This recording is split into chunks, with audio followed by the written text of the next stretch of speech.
What's up, Hobby Maniacs? MBG here today with a look at the new Eldar Craft World Codex. Now, this thing kind of came out of nowhere for a lot of people, and you know, if you've been on the internet this week, you've probably heard quite a bit about it. However, it's a beautiful book. It's a 160-page book, and it's chock full of so much fluff and history and background that I'm going to probably need at least 2 days to read it all, because there's just so much stuff in here. It's so well laid out. I've never seen a codex like this before from Games Workshop. It's fantastic. I mean, just everything about it, from the layout to the graphics themselves. I mean, you're talking, this is a really big codex, on par with the Space Marine one, of course, and it's just fantastic looking. Now, I know there's a lot of haters out there, but you know, putting that aside, man, this book is it's pretty spectacular. So first off, we get this this nice like leaflet here, which I think was from that one Warzone Apocalypse book. I think it was Valador, and this was some art from that, which was really cool, where they kind of blew up the planet to prevent a couple tendrils of Tyranids from linking up and sharing that bio data, you know, to kind of Super Saiyan their Tyranid fleets up and start rampaging across the sector there. So here's the contents for the book, and like I said, it's a rather large book. It's got a lot of fluff in here. Basically, this whole section from page 4 to page 72 is all specifically about fluff in general, or specific units here. You know, like you got all your basic units, and we started seeing this around the time of the Harlequins, when they just kind of like gave us a bunch of like background and fluff, and then kind of specific unit fluff, which was really cool to see. Then we've got the Host of the Craft World section, which is about 14-15 pages, and that is just all like you know, the heavy metal stuff, and beautiful like close-up photography and things of some of the different models, most notably the Wraith Knights, because I mean that's their go-to, you know, golden boy model for this this line here. And then you get into the actual rules themselves, which is from page 94 to page 145. It's just the units. Now, granted, it's got this first section here where it's, you know, it's probably about 4 or 5 pages of just the new Decurion detachment, which is called the Craft World War Host, and then it gets into everything all the way back to here and all the formations and things. Then you get into the appendix, where the actual special rules for the army are actually held. You got the Warlord traits, your special new Forge of Vol, which we saw some you know, new pieces of war gear returning. Then all the weapons and things like that, remnants of glory, runes of battle, blah blah blah, your psychic stuff, tactical objectives, and the appendix, or I guess that is the appendix now, I guess basically the profile page with all the weapon stats and things like that. So let's just, this book, if you're familiar with the videos I do, this isn't like a, hey, these guys are broken, take these kind of thing. This is a, hey, let's take a look at the book. Let's kind of show you what you get for the money, how it's laid out, you know, kind of do a general review of the actual book and the layout and everything in the book. Then we try to get into, you know, in the following week, we try to get into some, you know, maybe like some tactics and like kind of like breaking down the book and kind of getting into things like that. You know, time permitting. We got a lot going on here at Spiky Bits, and definitely over at the Long War as well. If you haven't checked out the Long War yet, definitely click on the link on the screen there and make sure that you hop on over there and check it out. We got a ton of exclusive content, tons of battle reports, all sorts of stuff happening on over there that you really need to check out. So let's kind of dive right into it here. Now, I'm not going to show you the whole book, but I mean, it's just spectacular artwork in this thing.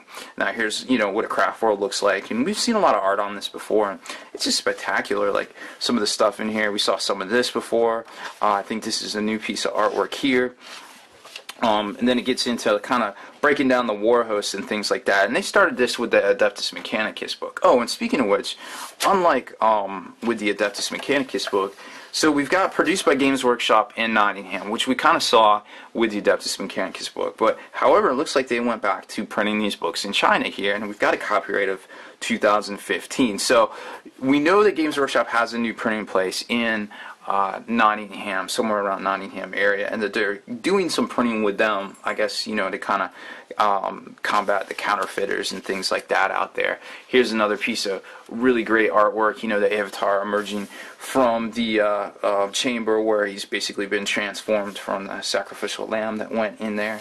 Got all the Phoenix Lords the aspects and things like that. So wonderful, wonderful art. Now, a lot of it, you know, we've seen it before, and then you get into the timelines, all the special battles, and it's just spectacular stuff here. Then once you make through all your general Eldar fluff, you get into the section with the actual unit fluff. So you got the Warp Spiders, you know, Swooping Hawks, all these guys, Spirit Seers, new art for some of this stuff, obviously. The old Codex art right there. So very cool stuff. I mean, it's a really, really nicely done book. Then you get into the craft worlds where they kind of show you the paint schemes and things like that, and just all the profile views, kind of like, you know, Forge World used to do with their old Imperial armor books, which were really exciting. I used to really love glancing through those. And then you get to the big section where it shows off all the great painted minis, you know, the heavy metal showcase, kind of, so to speak, and you got all that. Very cool stuff. Now, of course, we've been waiting a while on these Eldar jet bikes, and you know, that being said, I think the wait was worth it. These are fantastic miniatures.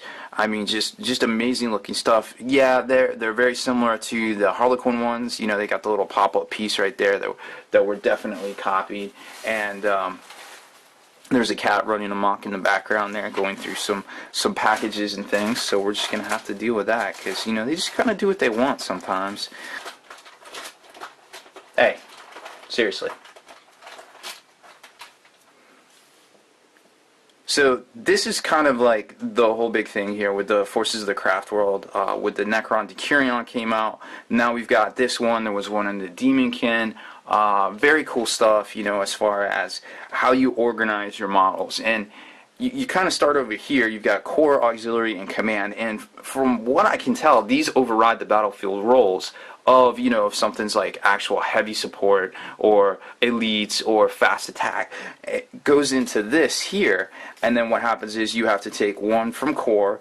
You can take these auxiliaries, and they give you 0 to 3. So you can take this, you can take up to 3 of these, and then as long as you take this, you can take 1 to 3 of these.